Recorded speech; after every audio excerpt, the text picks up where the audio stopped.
Happy Saturday, everyone. I'm gonna try to do a weekend reading vlog again. I tried last weekend. I filmed one intro clip and I didn't do it. So let's see what happens. So this weekend I'm gonna be reading Detransition Baby. I'm gonna finish that hopefully today and then dive into something else. I think I'm gonna dive into the new Patrick Riding Keefe book, but I guess we will see. So I just had breakfast. I think we're gonna take our e-bikes to the farmer's market that's going on this morning. So that'll be fun and I will definitely film that. So I am excited for the weekend. It was a long, long week. Felt like a doozy. So that is a plan. Peace.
So checking in later today, I was doing want to do some bookish errands.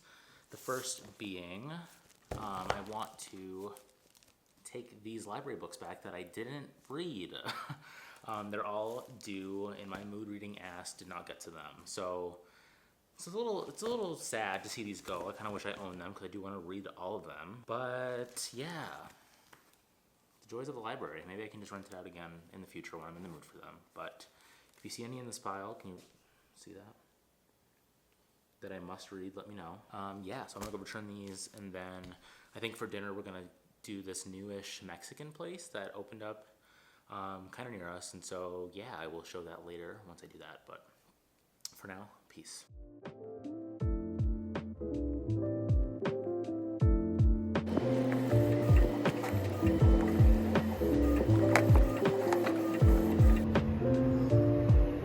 Hello everyone. My next bookish chore is I'm gonna unhaul some books. I was going through my shelves kind of in preparation of doing like my room makeover. I was like, you know what, my shelves are overflowing. Let me trade in some books at my local bookstore where I'm at now, but I realized I'm a booktuber, so I should show you what I'm getting rid of. So first, The Glass Hotel by Emily St. John Mandel. I did not love this book. I thought it was lacking a bit in characterization. If you know Bernie Madoff and his story, it's basically like a retelling of that, and so I thought it was kind of boring at times, really well written, but I just didn't completely love it, so it's gone. Next, I have Disappearing Earth by Julia Phillips, a book I really did enjoy, just don't foresee myself rereading it, and so yeah, I do recommend it, but don't need it anymore on my shelves. So a lot of these books I actually have purchased and just never read, and they've been on my shelves for a long time, which sucks knowing that I wasted the money, but I will recoup some. I've grown as a reader. I kind of know more about what my taste is, and so I'm thinking I'll use these funds to better purchase books than me 2 years ago. So next is A Ladder to the Sky by John Boyne. Had it on my shelves for like 2.5 years, just not really interested, not calling to me. Need more space, it's gone. Why We Sleep, same thing, don't really want to read it, not interested in this for nonfiction. Gone. Next I have Big Summer by Jennifer Weiner. Just seems like a little bit too commercial for me maybe. I've seen some reviews that kind of put me off of it. Never really feel myself wanting to pick this one up, had it for a while, gone. Fever Dream, Samantha Schweblin. It was kind of an okay read overall, but it was very weird and it just didn't really stick with me. Don't foresee myself rereading it. Gone. Middle Game by Shauna McGuire. Picked this up a long time ago. It's a sci-fi fantasy read.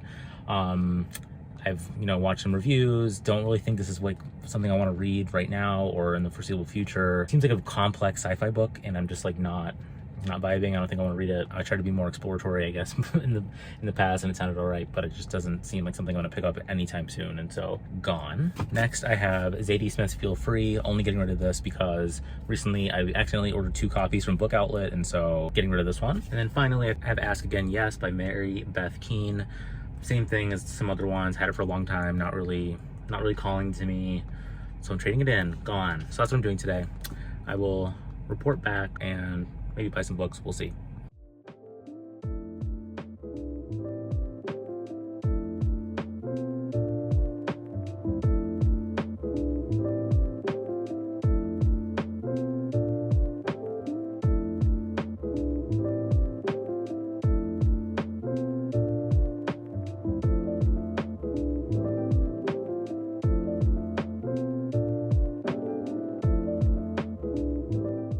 Hi guys, so I got book mail after I got back from the bookstore, so I'll share what I hauled. I got 2 books, nothing crazy, and then my book mail. So the first one, I already opened it earlier, sorry. It is Dead Souls by Sam Riviere from Catapult, so thank you so much, Catapult. They're awesome, I love them. They have the most amazing covers. So first of all, Stenolina. This is one that's been on my TBR for months now. I've been so excited for it to come out. Comes out May 18th in the United States, so keep an eye out for it. I'll just read a little bit from the synopsis because I don't really know exactly what it's about, but it says this metaphysical mystery disguised as a picaresque romp follows one poet's spectacular fall from grace to ask a vital question: is everyone a plagiarist? So it's about poets, plagiarism, feuds and affairs, cancellation and revenge, how writing really can alter reality. It sounds like a mindfuck of a book, which I'm, sometimes in the mood for. So yeah, this one should be good. I'm very excited. I'll keep you posted. I'm going to read this very soon because I'm super stoked for it. So we'll see what happens. And then I have 3 packages from Penguin Random House. Let's see what's going on here. So the most exciting thing ever is getting book mail. Am I right? Ooh, so excited. So I have Crying in H Mart, a memoir from Michelle Zauner, who she is the artist Japanese Breakfast, and her new album's coming out this summer. I love her new song, Be Sweet. This is her memoir that comes out, I think, this week. I know it's sometime this month. I'm pretty sure it's, I think, on Tuesday this month. So keep an eye out for it. It's about her and her losing her mom and how that impacted her music and everything, and I think it's about her Korean identity, an unflinching, powerful story of family, food, grief, and love. I know this is gonna slap. So excited. Thoughts to come. Next up, oh yeah, comes out April 20th, so that is in a couple days. This one also comes out April 20th. Let's see what we got. Ooh, a story collection. So Are You Enjoying by Mira Sethi.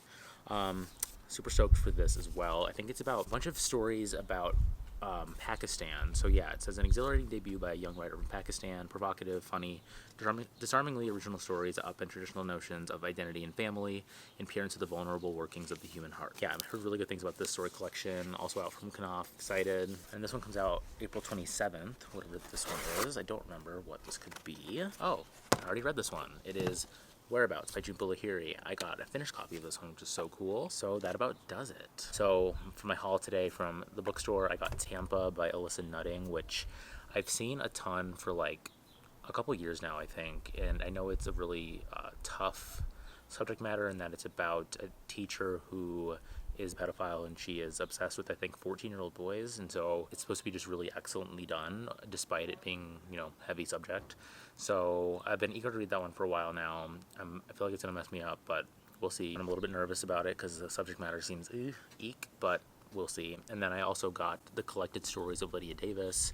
I recently made a video all about short stories, and I guess Lydia Davis is a master of the short story. I don't really know too much about her or her writing, but yeah, I am excited to check out her stuff. That's all the book stuff that I have for you today. After dinner, we're going to watch Drag Race from last night that we missed. And after that, I'm going to read more and have some wine, I think. So that's the plan for the rest of my Saturday. Tomorrow, what are we doing? Tomorrow, we're going to Scott's friend's house for a vaccinated, safe dinner. We haven't seen them since before the pandemic, so it should be really fun. So yeah, fun weekend planned. I'll check in when I have an update. Peace.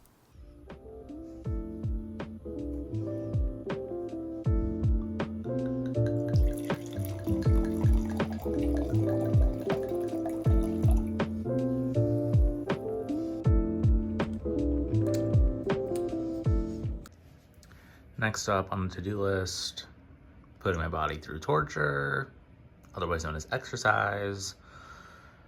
Blah. But must be done.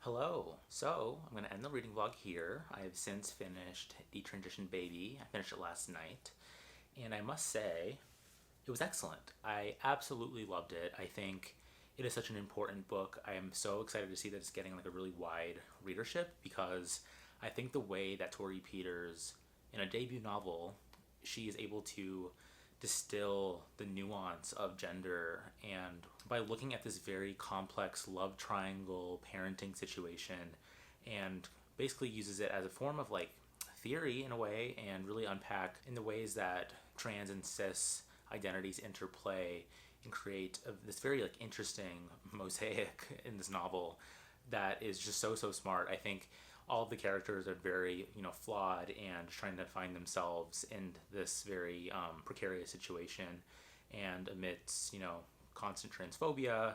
And I think this book is interesting in the way that it unpacks the implications of detransitioning and why individuals choose to do that or not, in the ways that cis people respond to that, and trans people, and how kind of complicated that can be. And so yeah, I think it's so good. I love the ending. I won't spoil it at all, but I think it is a perfect ending for me, I guess, and for the story, in the ways that not everything is neatly tied up for you. And so I really enjoyed that. I think it was necessary to kind of get at the crux of the gender analysis here. So I highly recommend it if you want, a really good novel that looks at gender and has good trans representation and a really excellent writing on those topics. I'd also recommend it if you just want like a really good kind of relationship drama novel. I think it's really great. And so I gave this one 4.5 stars. I rounded up on Goodreads because I think it's so important, so good, loved it. It was funny because after I finished last night, I went on Goodreads and I read Roxane Gay's review of it, and she perfectly explained my thoughts on it. She loved it, but her critique was that at times it kind of felt a little, Torrey Peters was getting in the vibe of her writing, just going in and, really feeling it, to the point where it kind of felt like a little much in terms of it. She was flexing her writing skills basically, and Roxane Gay said, that's fine, that's totally fine, and I totally agree. So, I don't want to fault it for that, but at times, it kind of just had, like, the debut feel of, like, trying to flex your writing skills and show what you got, show your chops, and so I respect it, though. I think this book is so amazing, and I can't wait to see what she does next, because I really think she's such a promising novelist, and yeah, so I highly recommend that one. I can definitely see that being in some top lists of mine this year, and I guess we'll see, but yeah, I hope you like this reading vlog. I really enjoyed reading that book. The font was super small, I think, because it took me like a while to read that book, but I felt like I've been reading it constantly, so maybe I'm just a slower reader, I don't know. I'm going to film a quick book haul, not changing, so you'll see me in my next video, and that'll be up shortly, I think. So until next time, bye!